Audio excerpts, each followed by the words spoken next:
Boom. All right. So today we'll be doing a live review of the Lagavulin H-Rolled Isla Single Malt Scotch Whiskey. I actually forgot to get my notes out. Of course I did. But that's okay. We'll get them real quick. Boom. There they are. Alright. So, of course this is a Diageo product from our friends at Diageo.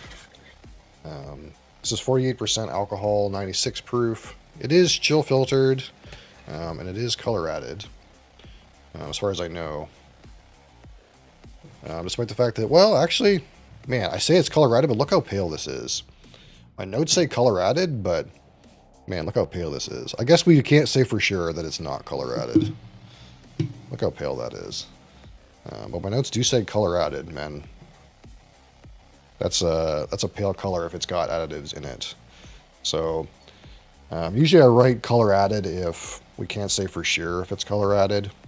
So this kind of looks like it's not color added, but man, it could be color added. They don't say. And it is Diageo, and Diageo likes to add color to things even if they don't need color. So I don't know. My notes do say color added, so clearly when I researched this, I couldn't prove that it wasn't color added. So we're going to assume there's maybe a drop of E150 in this at some point. And this is 8 years in refill ex-bourbon.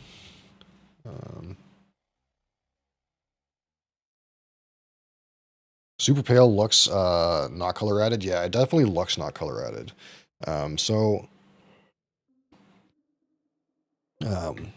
But that doesn't necessarily mean anything, right? So they thought about coloring it, maybe. So this definitely doesn't. This is definitely really pale. It looks just as pale as like Ardbeg 10, which is not colored. So you can kind of like make your own opinion of this, I suppose. But my notes do say color added. So to me, that means that they've made no attempt to say there's no coloring in this. So this could be colored. It could not be colored. We'll leave it at that. But the way they've released it and the way they talk about it, they could have put a drop of E150 in it. Could have happened. So yeah, of course, this is a heavily peated distillery Lagavulin, and this is quite a young expression. So 8 years is pretty young.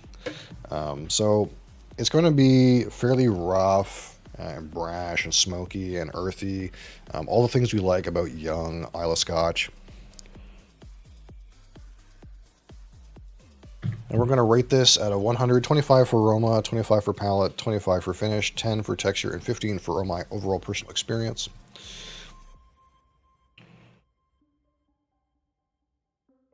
And of course, this is the famed Lagavulin, the one that gets all the hype on Parks and Recreation, the Ron Swanson distillery, if you will.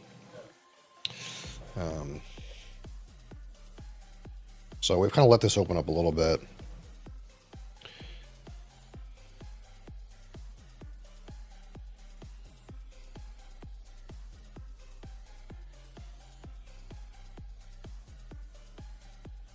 So immediately I get kind of like that smoked Gouda, kind of a smoked cheese kind of aroma that for me is characteristic of Lagavulin, and kind of like a slightly cheesy, kind of slightly, for me, like the cheese comes across as like a Gouda cheese, like not very sharp, like old cheddar or something like that, but like kind of a pale cheese, a smoky pale cheese.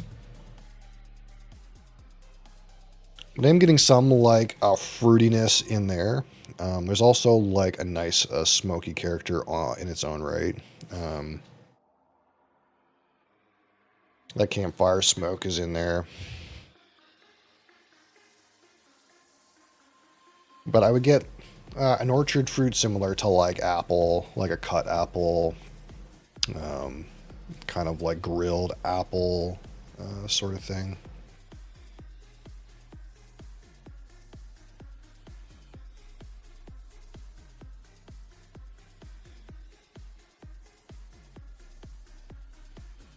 There's not a whole lot else there for me right on the rip. This is refill ex-bourbon, so we probably won't get too much of that like ex-bourbon character. The casks used for this are probably fairly neutral. So we're gonna like get more of the like distillate. That's kind of like what we're gonna get the most of here is distillate characteristics. So all that smoky note, that kind of like fruity distillate character.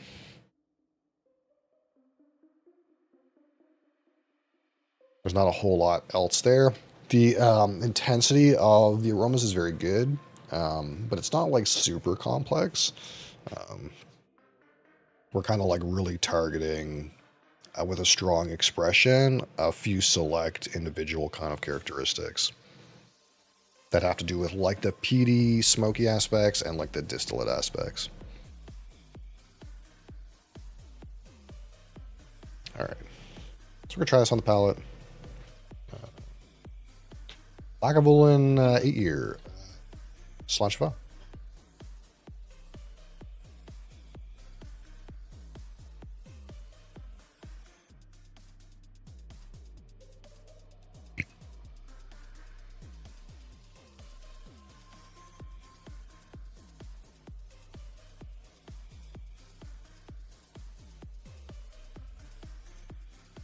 Oh,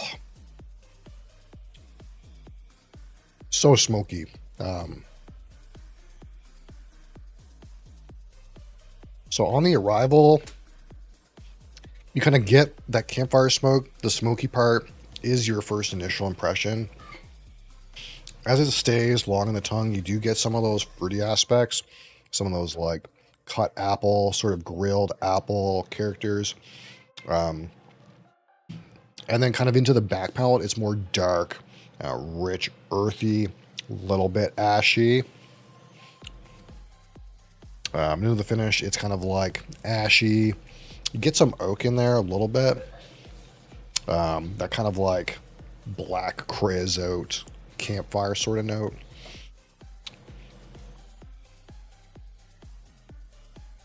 It's not long. We'll say like initial impression is like medium length.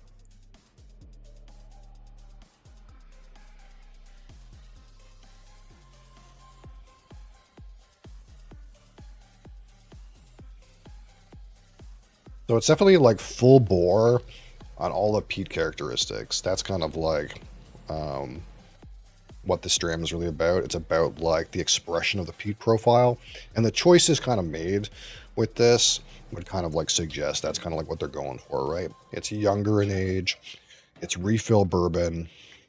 Um, the target, I think, is just that complete peated expression, and that's kind of like what you're getting out of this.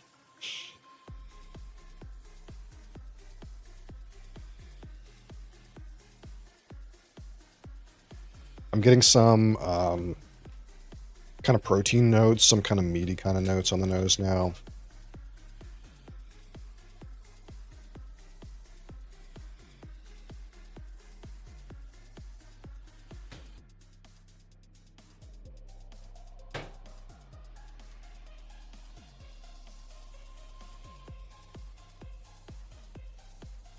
You can definitely tell that smoke. Even on the exhale, you get a good amount of that kind of like smoky, black smoky character in your nostrils. I'm trying to search for something that's like beyond like the smoke and fruit, but the fruit's kind of like more showing a little bit kind of as we acclimate to the smoky characters. One thing I will say about this one is it's not coming across very medicinal. So like if we think about the Lafroig 10 Sherry that we just had recently and the PX, um, those ones like on the nose it's very green and medicinal, and near that back palate you get like a green medicinal iodine Band-Aid hospital kind of character, and I'm not really getting any of that on this one. So this is one, it's more kind of in the smoky, smoked protein, smoked fruit, grilled fruit dark, rich, earthy notes. And less in that like green medicinal kind of character. There's none of that like mintiness you might get on Ardbeg. For me, it's all just rich black smoke, ash, um, smoked cheese, campfire, grilled protein kind of notes.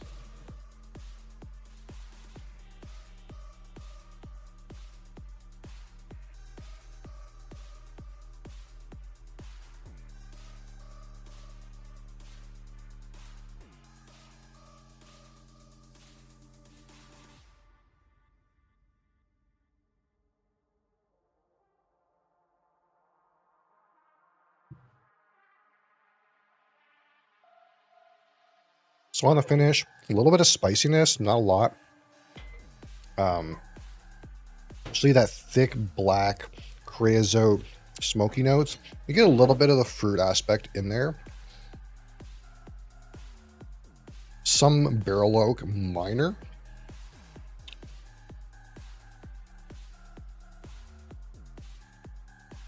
Finish has got a little bit of legs though. We'll definitely call this like at least medium plus, I feel. Um,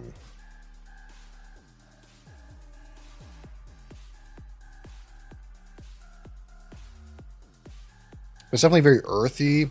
The back palate finish, very much earthy, smoky, campfirey, and just kind of some accents of like that wood, accents of like that fruity character. Not really getting any of that protein. I'm also not getting too much like salty, briny characteristics. It's mostly all in on the like ashiness, which for me is very well associated with Lagavulin. Um, the protein and cheese is like only on the aroma, it's not on the palate. Um, that being said, ooh, the intensity of the flavors is really good. The intensity of the flavors is very strong and tasty. Of course, the ABV is pretty respectable. We're above 46% alcohol, so that's uh, that's where we want to be for sure. Um, but again, you know, the barrel is fairly neutral here. We're mostly getting all notes that have to do with the distillate. Um, so it's kind of like, well, the distillate can only provide so many things. So in some ways, we're lacking a little bit of extra complexity that, you know, if you really got some barrel related notes in here. Um, but that being said, that's kind of like not, again, that's not the target, I think, of this product. The product is to just showcase the distillery character in its kind of like strongest form, that ashiness, that little bit of cheesy note, all the peat smoke characteristics. That's kind of like the target. Um, so it does a great job of like being true to the distillery identity, the distillery character, but isn't like bringing a whole bunch of complexity. Um, and kind of like when I go to nose this, when I go to taste it, kind of like what you expect to get is what you get. There's not like any kind of like stray random notes appearing out of nowhere. There's not really any kind of like clear, unidentifiable notes that were like, hey, what even is that? We kind of get in there, we get what we expect. We get the smoke, we get the fruit, we get a little bit of protein. You get that earthiness in the back palate that's just characteristic of most peated malts. Um, Quite smoky in the whole process. A little bit of fruit in the mid palate. These are all um, typical peated expressions.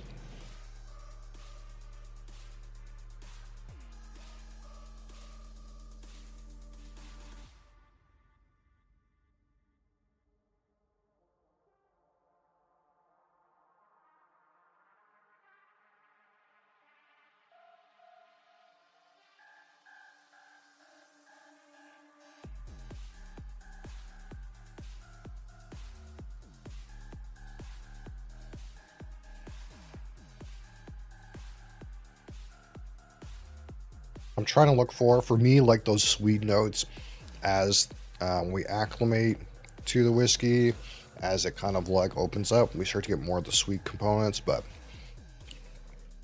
I'm not really getting any kind of development in like the sweetnesses. We don't really get any caramels coming out or butterscotch or even simple syrup or that sort of thing. There's not really much development here. It's kind of like all like what you expect. So let's think about this, the some numbers here.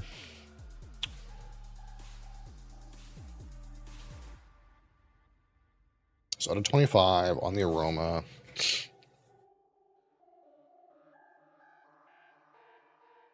we get a good intensity of flavors on the aroma, and the aroma has a little bit of extra character that we don't really get in other places. It has a little bit of that protein, kind of cheese, and this sort of thing, but the rest of it is all very similar. That being said, the notes are of pretty strong intensity, despite the fact that there isn't really that many of them. So we kind of have to decide, like, hey, like between, you know, hey, there's not that many individual characteristics of this aroma, but the intensity of the characteristics is very good. So where do we put that? And for me, it's kind of like I don't want to put that above 17, because above 17 for me is like got strong notes, but also has some additional depth of character. And this doesn't really have that. So I'm going to give it 15 on the aroma. And again, we're rating this based on the intensity and the complexity. But it is independent of my personal opinion. I think this is a delicious whiskey. Just so before you get upset that we put some low numbers on here. I think this is a delicious whiskey. It is great. Example of a smoky one. Hey, Cap, how's it going? But the truth of the matter is, it's not very complex. And the complexity is part of how we measure some of these things. There's a bare minimum amount of complexity that you need before, like, is the 16 more complex than this? Absolutely. Absolutely. The 16 is going to be not as hard on the distillery character, but it's going to have more layers of complexity. It's had more time to mature. Some of the smoky notes may not be as intense, but you get kind of other factors in there. Like, for example, one of the notes I very commonly get on the 16 is kind of like a little bit of a berry note, which is not present on this at all. It's enough of a berry note that a lot of people think that the Lagavulin 16 has some sherry casks in it. Because you get there and like, oh man, there's like this fruity part. And people are like, oh man, there must be like 10% sherry in this or something like that.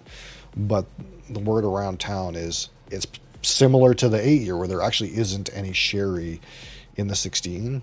I don't know for sure, but the rumor is that, like, hey, a lot of people think there's sherry in the 16, but there's no sherry in the 16. But it's got some, that doubling of the time in the barrel has given it some extra complexities. Of course, it's also not as rough and brash and as intense on the smoky characteristics that the 8's going to have, though.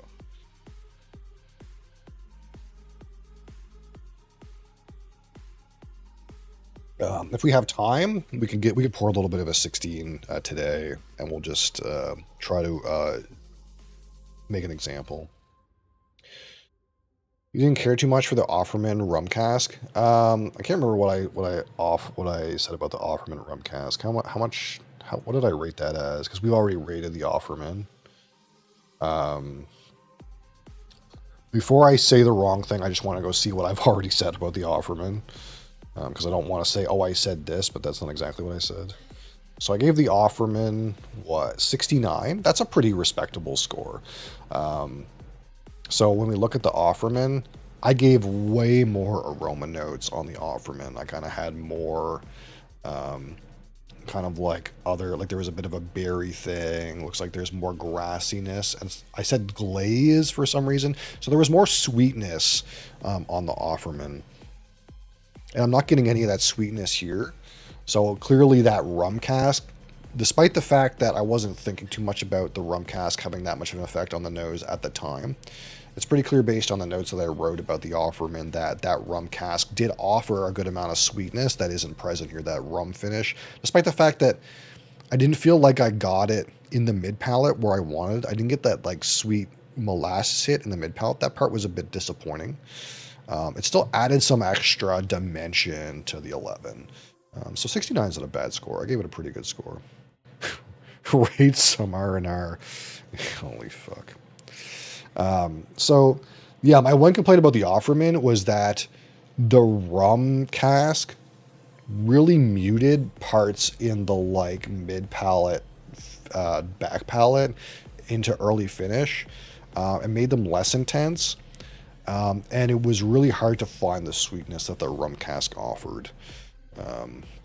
But clearly the rum cask probably provided an additional sweet dimension you wouldn't have without the rum cask. So I gave it a reasonable score. I wouldn't say that it was a bad whiskey. In fact, I said it was a great whiskey at 69 points. So it was pretty good, but maybe not, the best direction for an 11-year-old. 69. Nice. Because this one, by and large, there's a good intensity of the flavors it's bringing. But it's just not, it doesn't have the depth. There's no sweetness to it that you might associate with like first fill ex-bourbon maturation.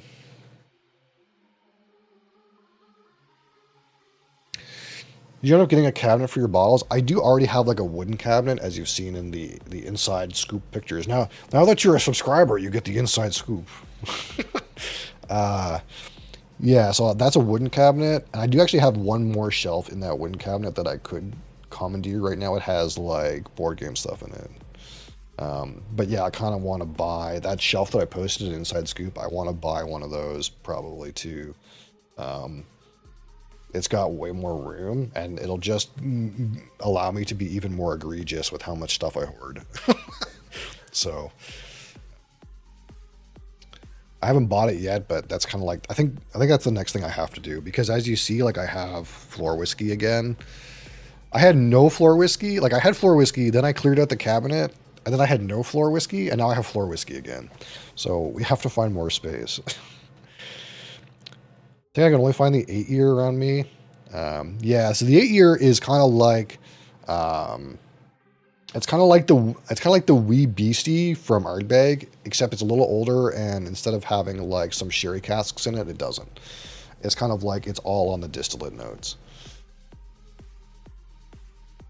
Get those cabinets with a glass door, make it your background. I can't use a glass door, unfortunately. So, whether you're in the know or not, the reason that if you look, all of my boxes and tubes are outside the cabinet and all of my naked bottles are inside the cabinet is because right there, which you guys never see over there, but right there, there is a giant 2-door that that takes in light from outside.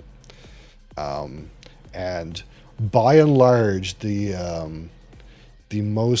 worst thing you can do to whiskey and spirits in general is expose them to UV radiation. It will deteriorate them to shit. So I kind of try to keep all my naked bottles kind of outside the light. So that's why I need like a closed cabinet. UV rays no good. Yeah. Red Pro, how's it going? What is the thing making the bottle spin? This is kind of like a little display stand type thing, but it's kind of just, it's made for this. It's made to like take pictures or video. It's also got a light, which is like, again, I show this light all the time but it's kind of like shit. Unfortunately, like the one I got, the light's not very good. So like if you put something on here, it like, if it was glass and not full of like a dark liquid or maybe a dark green bottle like this, the light would kind of like make it cool. You can kind of see it when I turn the light on. But it works like way better. We discovered yesterday. It works way better with these gin bottles like this. You can kind of see how the light kind of like makes it cool. But yeah, it's just literally for product display. That's actually all it's for.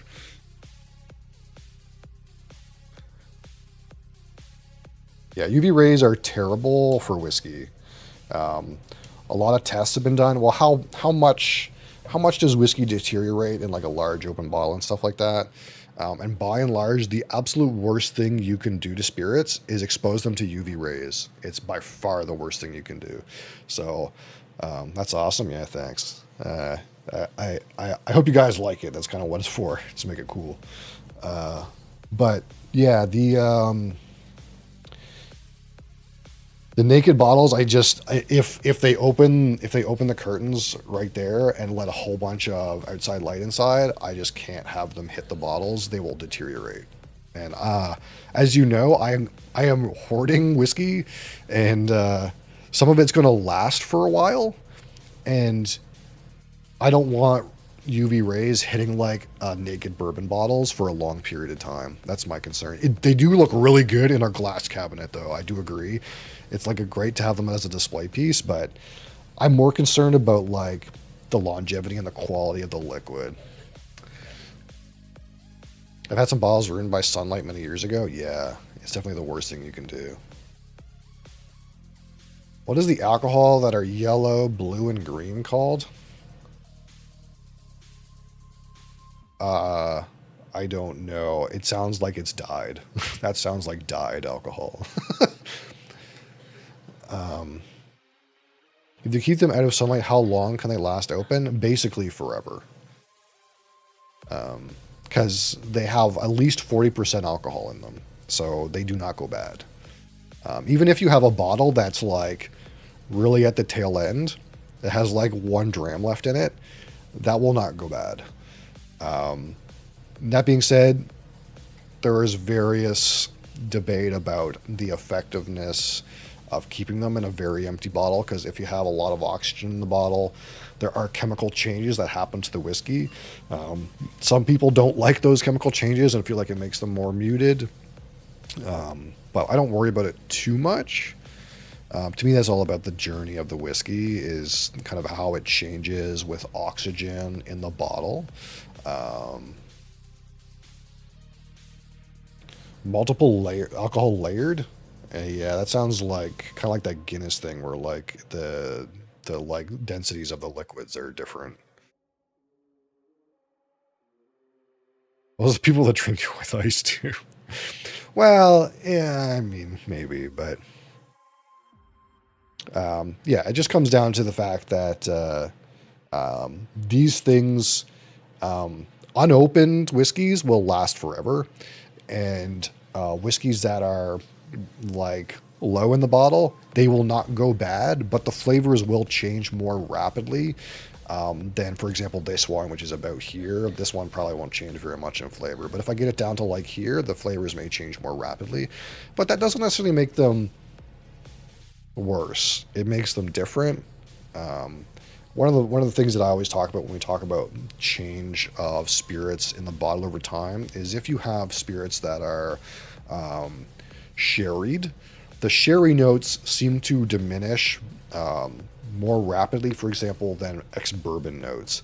But that doesn't necessarily mean that like you're going to end up with a whiskey that doesn't taste that good because the sherry notes have diminished. Because that means that, hey, there's going to be less sherry notes, but there's going to be more of like other things that kind of replace the sherry. So we've done some examples of whiskeys that are ex-bourbon and ex-sherry matured blended together. And the ones that are older bottles, more of the bourbon characteristics come out, and more of the sherry characteristics are turned down when the bottle is kind of older and more oxygenated. That's not the right word, but have more oxygen exposure. So that just makes them different. It doesn't necessarily make them worse. Maybe you want your sherry bombs very sherry bomby, and more oxygen is going to turn down that sherry essence. But you're going to get a little bit of something else. Maybe you'll get more of the distillate. Maybe you'll get more of some other kind of barrel that was involved or whatever. At worst, you'll get some more of the distillate character. So, it's not the worst to have the bottles kind of undergo a change since they've been open. But UV rays are like the exception. Like, there's changes with oxygen, but UV. This is a long-winded discussion as to why I don't have an open light cabinet. But UV rays will destroy the whiskey. It will be undrinkable and taste like shit. That is what that does. So just to be clear. So this has been sitting for a while. We've given it plenty of time to have a development, as we talked about other things.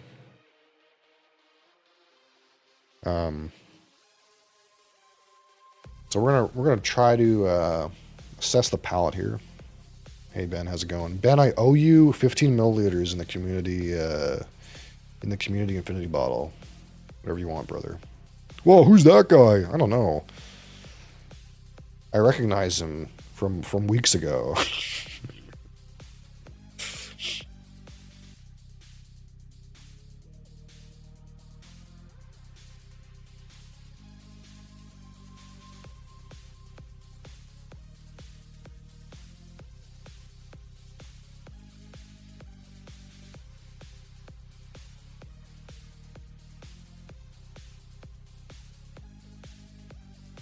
Yeah, whatever you want.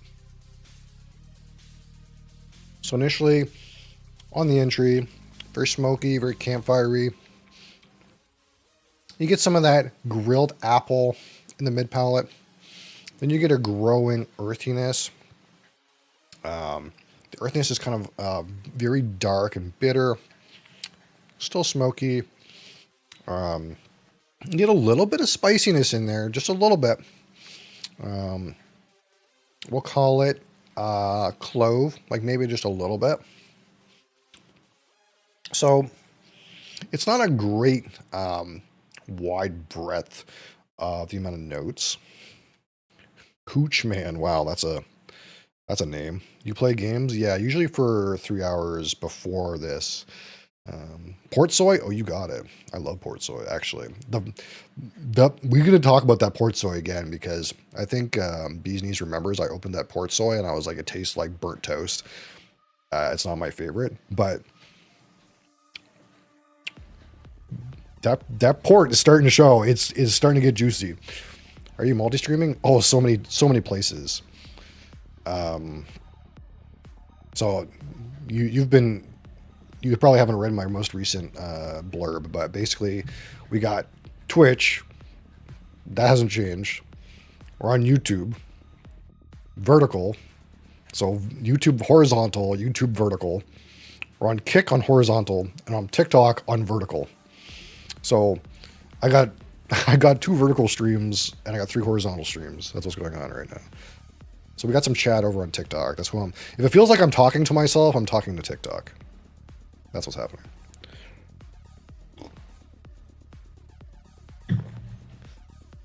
Which haven't looked at any Discord for 2 weeks. Yeah, no, I don't blame you. I wouldn't look at it either.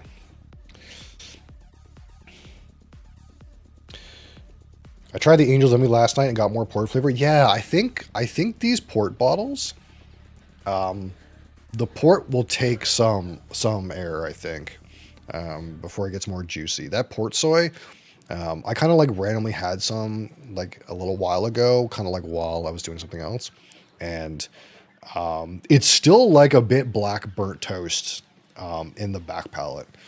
But there's a growing, that port, it's starting to catch on a little bit, I think. I think that's going to develop really well, which is sad because I'm sure you read that news article where like Glenglossa is like, they've like fired the whole staff and they're like sharing the staff with Ben Riach now, and they only like produce whiskey like part of the year. So it's kind of weird that they just released that new line, the 12, the Sandin, the Port Soy, and now they're like, well, we're not going to make any more whiskey for a little while. It's like, fuck. So probably I should go out and buy a Sandin before they disappear. I don't know like how much stock they have, but yeah. Brown Foreman's stock is down too. Someone turned me on to the fact that like Brown Foreman is down like 45% in the past like year or two or something like that, which is not a good number. I don't usually look at the stock, but like someone said that and I was like, oh, that's not good. All right, so if we think about the palette at 25, there's some good intensity. There's a good amount of notes. For a palette, we kind of don't expect the palette to ever have as many kind of different notes as the aroma, but there's not that many still. You kind of just have the smoke, you have the earthiness, you have some grilled apple.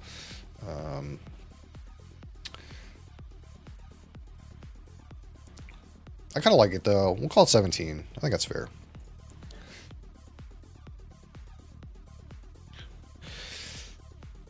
Whiskey and bourbon sales have been decreasing over the last few years from what I read. Yeah, so that's true of pretty much whiskey as a whole industry. That's not just like bourbon and American whiskeys. I'm pretty sure Diageo has been down sales volume. Like they're still making money, but they're like down sales volume and sales like total in the past like 3-ish years or something like that. Despite the fact that there is more scotch in the world in barrels right now than ever before. That being said,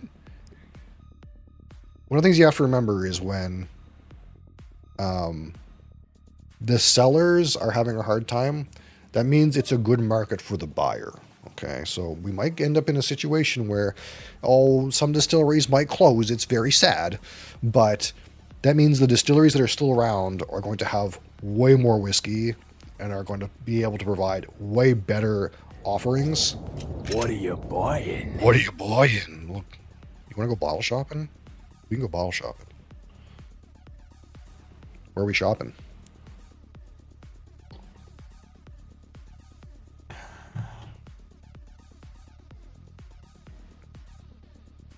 We will pick a bottle out for you right now. Why not Total Wine? Okay. Total Wine in Kansas City. All right. So what we're going to do is, if it's okay with you, I'm going to rapid fire the rest of this whiskey, and then we'll do some bottle shopping, if that's okay. Bourbon before it comes off the shelves. All right, so we'll talk about the finish.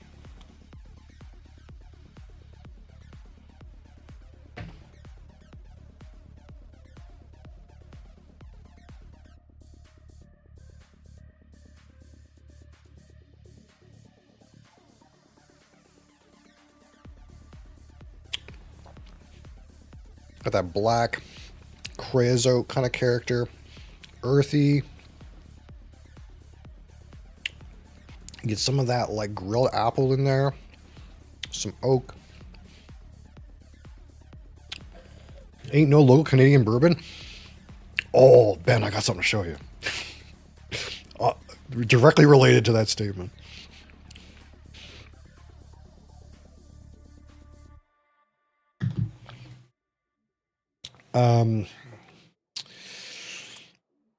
Several notes of reasonable intensity.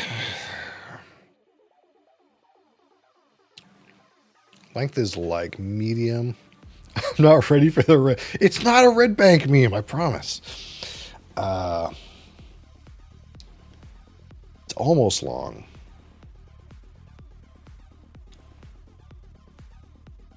Finish is not that bad. We're gonna call it 17 on the finish. I like that. Ooh. All right. So texture's actually pretty good on this one.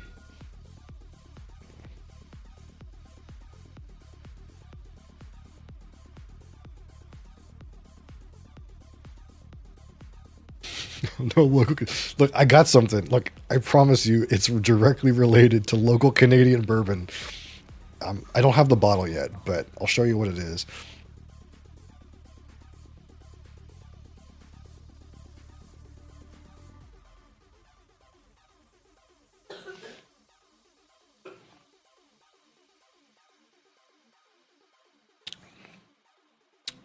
It's not quite velvet.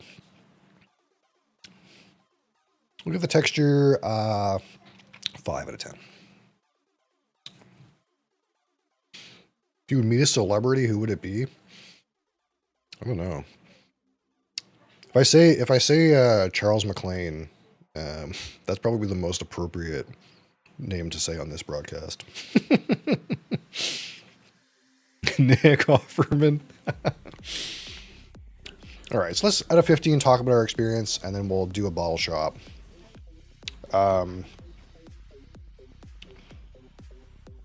This whiskey is tasty. I do like it. Basically, this whiskey embodies the distillate characteristics of Lagavulin. It's got some ashiness. It's got all that campfire notes, the earthy notes. There's just a little bit of fruity characteristic in here. There's almost no barrel impact on this product. It's like not. There's like no like ex-bourbon notes. There's no sherry involved here. It's all refill bourbon. So it's kind of like all distillate. So as a malt, it's kind of like doing a great job of displaying the Lagavulin distillery character. But it's not that complex, and it is strong in the places that is trying to show strength. So it is pretty tasty. I do like it, but it's not got anything like complex going on. There's no complexity here. It's kind of like all the smoke components. So we call that at a 15.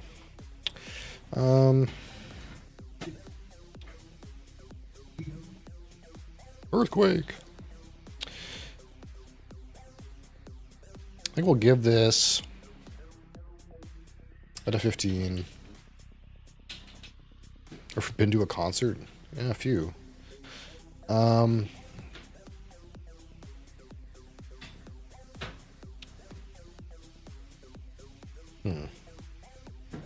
fighting with the fact that, like, it's kind of just a peated whiskey, and that's not really that remarkable. But I do still like the individuality of the distillate. I kind of think 8 is a good place. 8 is a low standout. We'll call it 8, which is not like a tremendous experience score. But we're trying to think about the reasons why we would drink this over a comparable peated whiskey, and it's just the Lagavulin distillery character, its uniqueness. It's kind of like what makes it special. So at 100, we call this 62. 62 out of 100. This is good. This is a good whiskey. It's not quite a great whiskey. And again, I think the thing that would help this to like provide it with like a larger score for me would just be if it had some additional dimension, but it doesn't. So we'll hit that